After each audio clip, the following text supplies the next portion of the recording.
Bom dia! Que a graça e a paz esteja com você onde você está. Juntos queremos nós, na presença de Deus, que é Pai, Filho e Espírito Santo, glorificá-lo. Já estamos começando o segundo mês de 2023. Como o tempo passa rápido. A cada dia somos lembrados e lembradas do amor de Deus. Graças ao grande amor do nosso Senhor é que nós não somos consumidos, pois as suas misericórdias são inesgotáveis, renovam-se a cada manhã. Grande é a tua fidelidade. Digo a mim mesma, a minha porção é o Senhor, portanto nele porém a minha esperança. Lamentações 3, 22 e 24. Palavra que renova a nossa esperança, que lembra quem somos e quem Deus é. Deus que provou seu amor por nós, entregando seu Filho morrendo em nosso lugar. E é por causa desse imenso amor que podemos chegar diante dele como estamos. Ele que nos convida à confissão. Lemos em Provérbios 28, 13. Quem esconde os seus pecados não prospera, mas quem os confessa e os abandona encontra misericórdia. Confessamos então assim os nossos pecados orando. Deus querido, conheces o nosso coração. Tu sabes o nosso proceder, Senhor, não há nada em nós que fica escondido aos teus olhos. Por isso, Senhor, tu vê quando não procedemos conforme a tua vontade. Quando em nós, Senhor, em nosso pensar ou agir, ofendemos a tua pessoa e também aqueles que estão ao nosso redor.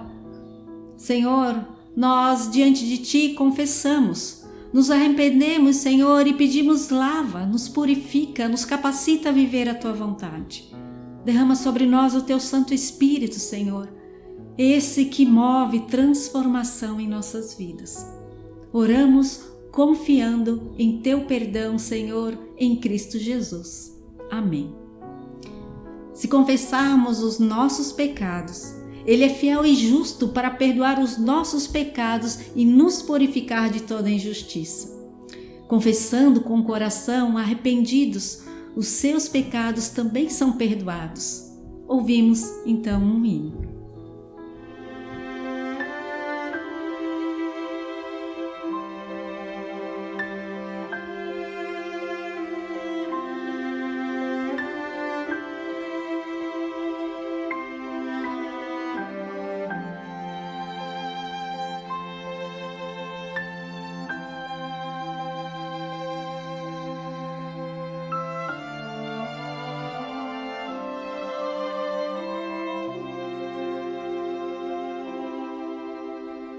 Com a minha voz clamo ao Senhor,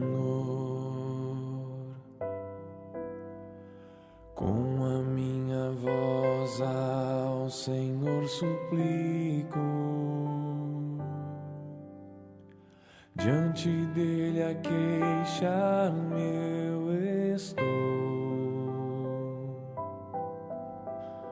Diante dele exponho a minha aflição.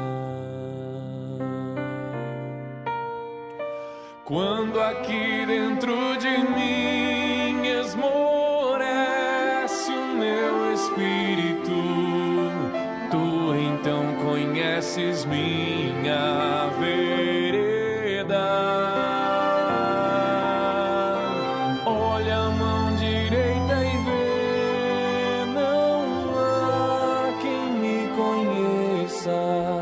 Não há ninguém onde me refugiar.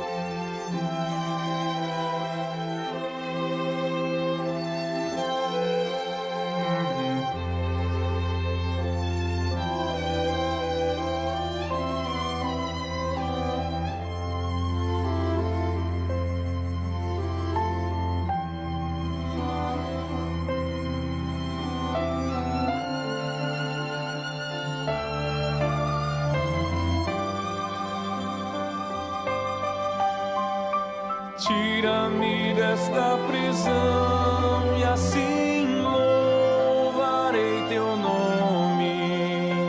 E então os justos me cercarão.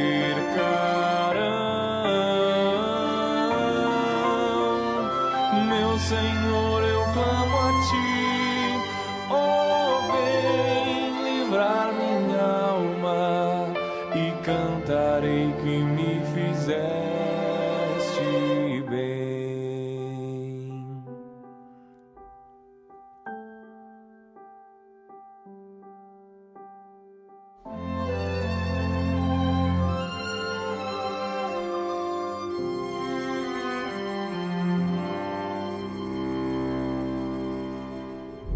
O nosso mundo tornou-se hostil. Um ano termina e outro se inicia, mas as mesmas notícias se repetem. Guerras, destruição, desmatamentos, racismo, feminicídio, fome, pobreza, são tantas coisas. E nosso país, um dos maiores em produção de alimentos, a fome. Um país continental e famílias moram nas ruas. Do ponto de vista religioso, ocorre um fenômeno do crescimento do chamado segmento evangélico. No ano de 2020, o antropólogo Julian Speyer lançou o livro O Povo de Deus. Quem são os evangélicos e por que eles se importam? Ele discute o fato de que, apesar do crescimento dos evangélicos no nosso país e que eles acreditavam que este crescimento iria ajudar na construção de um país melhor, constata-se que o aumento do número de igrejas e de pessoas que se autodenominam evangélicas não trouxe melhoria significativa na promoção de dignidade, justiça e equidade social.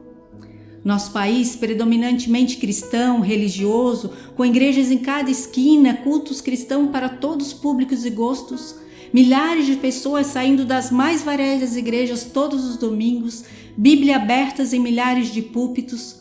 Por que não há um impacto significativo no mundo real e sofrido de nossas cidades? O texto previsto pela igreja neste domingo é do profeta Isaías, no capítulo 58. O rei Ciro proporcionou a volta dos judeus que estavam no cativeiro da Babilônia. Eles agora estavam livres para viver sua fé, ler a Torá, prestar culto e viver em obediência à lei do Senhor, amando o Senhor de todo o coração. Porém, esses repatriados recorrem a práticas religiosas vazias, com intenções erradas de buscarem a Deus. O profeta faz a denúncia da parte de Deus. Nós lemos em Isaías 58, 1-8. Grite alto, não se contenha, levante a voz como trombeta, anuncie ao meu povo a rebelião dele, à comunidade de Jacó os seus pecados. Pois dia a dia me procuram, parecem desejosos de conhecer os meus caminhos, como se fosse uma nação que faz o que é direito e que não abandonou os mandamentos de seu Deus. Pedem-me decisões justas e parecem desejosos de que Deus se aproxime deles. Porque jejuamos, dizem, e não os viste? Porque não os humilhamos e não reparaste? Contudo, no dia do seu jejum, vocês fazem o que é de agrado de vocês, exploram seus empregados. Seu jejum termina em discussão e rixa, e em brigas e socos brutais. Vocês não podem jejuar como fazem hoje e esperar que a sua voz seja ouvida no alto. Será esse o jejum que eu escolhi, que apenas um dia o homem se humilhe, incline a cabeça como um junco e se deite sobre o pano de saco e cinzas? É isso que vocês chamam de jejum, um dia aceitável ao Senhor? O jejum que desejo não é este. Soltar as correntes da injustiça, desatar as cordas do jugo, pôr em liberdade os oprimidos e romper todo jugo? Não é partilhar sua comida com o faminto, abrigar o pobre desamparado, vestir o nu que você encontrou e não recusar ajuda ao próximo? Aí sim, a sua luz romperá como a alvorada e prontamente surgirá a sua cura. A sua retidão irá adiante de vocês e a glória do Senhor estará na sua retaguarda. Isaías 58, 1-8. O texto do profeta Isaías nos parece muito atual. Havia um desejo na prática espiritual, mas a busca era pela bênção ao invés de buscar o próprio Deus. O próprio povo questiona o porquê de seus jejuns não darem resultado, a sua prosperidade. Viam o jejum como uma prática individual na busca de benevolências por parte de Deus. Jejuar pela cura, para alcançar vitória financeira, para conseguir emprego. Uma busca não pela presença de Deus, mas para que Deus faça algo. Essa armadilha pode até ser sutil e é comum ouvirmos. Mas por que aconteceu isso comigo? Eu sempre fui na igreja, oro todos os dias, isso não poderia ter acontecido. Ou quando algo na semana dá errado e lembro que talvez se tivesse ido ao culto seria diferente. Ou quando oramos apenas com petições, quando lembramos de Deus apenas quando as coisas andam mal, quando cremos que precisamos fazer algo para agradar a Deus. A denúncia de Deus estava em que o povo vivia uma falsa piedade na observância do jejum. A vida era fragmentada, onde a prática religiosa era isolada da prática social, da relação com Deus, era egocêntrica, centrada no eu, em que se pode ter em benefício aqui ou na eternidade. Quando essa espiritualidade não impacta a vida, não gera uma transformação que começa em mim, pela intimidade com Deus que nos torna cada vez mais parecido com Cristo e no seu proceder. Quando as práticas chamadas cristãs não levam a ação no mundo, amando e abençoando, corre-se o risco de viver um ativismo religioso na igreja e em casa e ainda assim não viver intimidade com Deus. De viver dentro da igreja e longe de Deus. Atividade religiosa não causa impacto no mundo, pode, ao contrário, formar-se um grupo chamado cristão que, sentindo-se merecedores das bênçãos, um povo privilegiado superior, detentores de Deus, criando discurso que exclui, julgam, um discurso de ódio que causa dor ao invés de cura e amor. Era dessa religiosidade que padeciam os fariseus que receberam as palavras mais duras de Jesus. Hipócritas! Bem profetizou Isaías acerca de vocês, dizendo: este povo me honra com os lábios, mas o seu coração está longe de mim. Mateus 15, 7 e 8. Conhecer as Escrituras, frequentar os cultos, até mesmo orações de Jesus, nada valem se a motivação não for correta. A busca por Deus, por um relacionamento que nos impulsiona a comunhão também com o outro. Em Gana, na África, dentro de um castelo de Elmina, edificado em 1482 pelos portugueses, havia um templo. Lá, primeiro era realizada missas. Depois, com a dominação holandesa e mais tarde inglesa, os piedosos reformadores realizavam ali seus cultos. Porém, no subsolo eram levados negros capturados para serem escravizados nas Américas. Para que os lamentos dos negros que sofriam nos porões não atrapalhassem o culto, os fiéis cantavam cada vez mais alto. Não era diferente do jejum dos judeus denunciado pelo profeta ou da religiosidade pós-moderna individualista. Espiritualidade desconectada da realidade das dores do nosso tempo. Quantas vezes a igreja tentou falar mais alto para não ouvir os lamentos do mundo? Falar alto suas doutrinas com moralidade fundamentalista que exclui, ditando o certo e o errado, calando com olhares, com práticas que não dizem nada, que não abraçam, acolhem ou curam. Os mesmos que jejuavam, que vestiam panos de saco, parecendo humildes, maltratavam seus empregados, maltratavam e viviam brigando, impondo seus desejos. Eram gananciosos e injustos. Uma atitude no templo e outra na vida. O jejum que Deus nos ensina nos faz abrir mão de nossas necessidades físicas para mortificar nosso eu.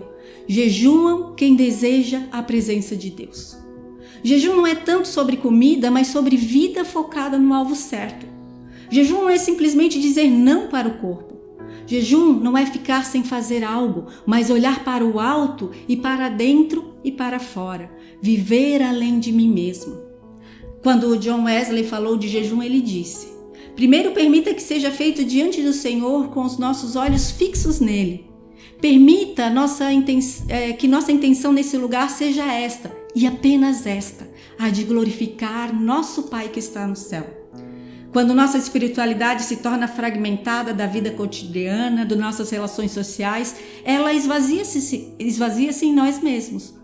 O jejum que desejo não é este: soltar as correntes da injustiça, desatar as cordas do jugo, pôr em liberdade os oprimidos e romper todo o jugo. Não é partilhar sua comida com o faminto, abrigar o pobre desamparado, vestir o nu que você encontrou, não recusar ajuda ao próximo. Espiritualidade que não leva à ação é luz escondida, como uma vela trancada que consome rápido o oxigênio e apaga. É sal fechado que perde sabor. Jesus reafirma a palavra do profeta. Vocês são a luz do mundo. Não se pode esconder uma cidade construída sobre um monte. E também ninguém acende uma candeia e coloca debaixo de uma vasilha. Pelo contrário, coloca no lugar apropriado e assim ilumina todos os que estão na casa. Assim brilhe a luz de vocês diante dos homens, para que vejam suas obras e glorifiquem ao Pai de vocês que está nos céus. Mateus 5, 14 e 16. Espiritualidade sem ação não glorifica Deus, não transforma, não faz missão, não é comunhão. Não edifica a igreja de Jesus, é apenas mais uma placa em uma esquina onde pessoas cumprem um compromisso semanal como em qualquer outro lugar. O missionário Ashbel Green Simon, em 1867, escreveu: a boa e santa vida de todo crente é uma pregação do Evangelho. Toda pregação feita por palavras pode ser rebatida por outras palavras, mas uma vida no Evangelho em ação não tem réplica. Em vão esperamos colher fruto dos nossos trabalhos se nossas palavras não forem reforçadas e confirmadas por uma vida santa ativa.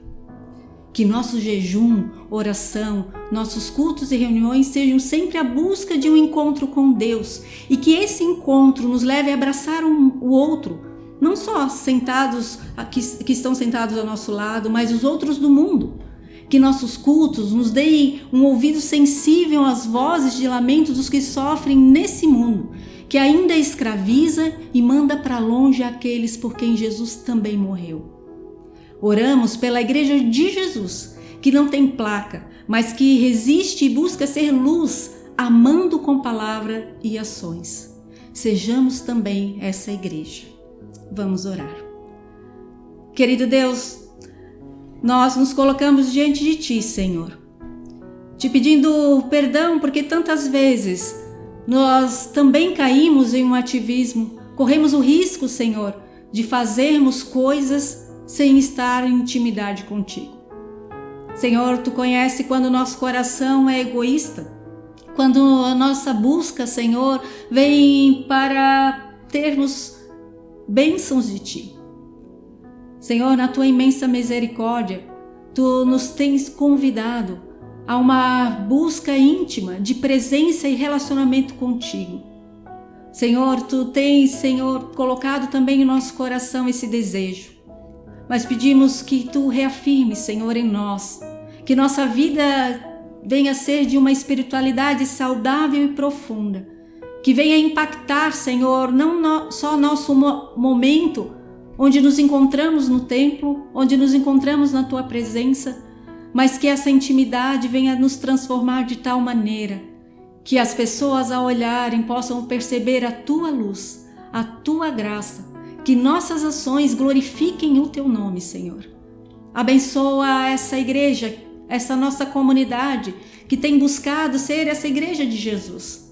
Igreja que impacta o mundo, igreja que faz diferença, que é sensível ao ouvido daqueles que clamam, Senhor, por justiça, clamam, Senhor, por dignidade, por equidade. Nos ensina, Senhor, a viver essa vida, que não é, Senhor, fragmentada entre espiritual e ação no mundo, mas que a nossa espiritualidade impacte, para que pessoas Te conheçam, Senhor. Nos ensina a ser missão nesse mundo. Que nossa comunidade, que é vivida, Senhor, por cada uma dessas pessoas que aqui se encontram, possa também, Senhor, impactar na nossa cidade. Nós oramos e pedimos a Tua bênção, em nome de Jesus. Amém. Quero lembrar ainda que nesse mês de fevereiro continuamos com o nosso culto às 19h30, o culto da noite. O culto da manhã permanece às 9 horas. Queridas, que Deus abençoe vocês. Que vocês, cada um, sendo igreja de Cristo, possa levar amor, a graça e a misericórdia de Deus, promovendo justiça e dignidade.